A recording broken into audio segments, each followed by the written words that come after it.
ঈদ মোবারক ভাইয়া। ঈদ মোবারক।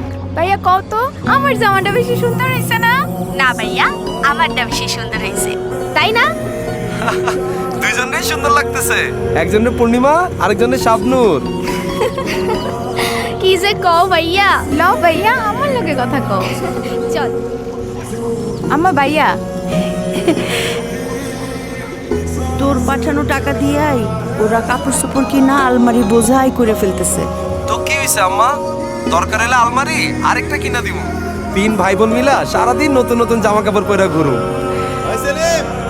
আসতেছি আম্মা, রাখি। আচ্ছা বাবা, রাখো।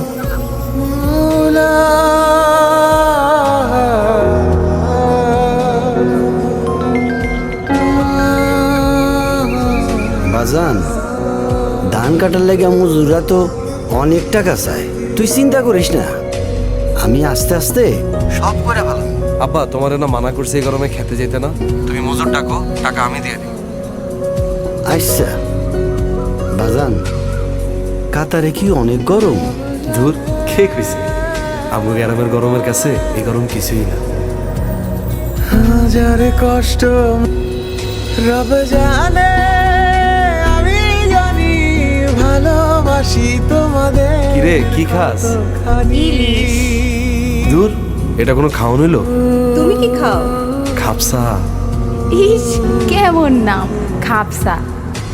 আরে, এটা আরবের বিরিয়ানি। মায়ের হাতের ইলিশের থাইকা মজার কিছু নাই। বেশি মজা হয়েছে রে।